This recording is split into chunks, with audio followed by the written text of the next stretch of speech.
અંકલેશ્વર તાલુકાના ખરોડ ગામે જિલ્લા પંચાયત શિક્ષણ સમિતિ સંચાલિત પ્રાથમિક શાળા ખરોડ ખાતે ફરજ બજાવતા જુલેખા બાનો આઈ બૈયાત વય નિવૃત્ત થતા તેમનો વિદાય સમારોહ યોજાયો હતો, જેમાં શ્રેષ્ઠ શિક્ષક, રાજ્ય રાષ્ટ્રીય પારિતોષિક વિજેતા તથા સામાજિક અગ્રણી ગજેન્દ્ર પટેલ ખાસ ઉપસ્થિત રહ્યા હતા.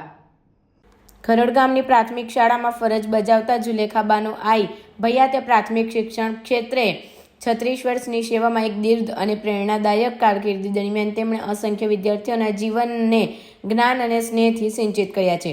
જુલેખા બાનો નિવૃત્ત થતાં ખરોડ પ્રાથમિક શાળાના પંટાગણમાં શ્રેષ્ઠ શિક્ષક, રાજ્ય રાષ્ટ્રીય પારિતોષિક વિજેતા ગજેન્દ્ર પટેલના અધ્યક્ષસ્થાને વિદાય સમારોહ યોજાયો હતો, જેમાં તાલુકા અને જિલ્લા પ્રાથમિક શિક્ષક સંઘના હોદ્દેદારો, નિવૃત્ત શિક્ષકો, ગ્રામ પંચાયત ખરોડના સરપંચ, ડેપ્યુટી સરપંચ, તલાટી કમ મંત્રી અને ગ્રામજનો તથા અન્ય ગામોની શાળાના શિક્ષકો હાજર રહ્યા હતા.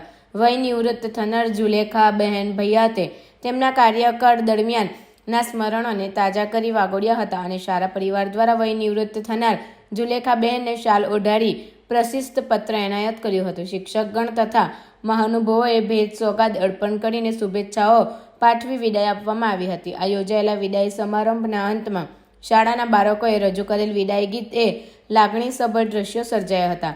શિક્ષક કભી સાધારણ નહીં હોતા એ અનુભૂતિના દર્શન કરાવ્યા હતા.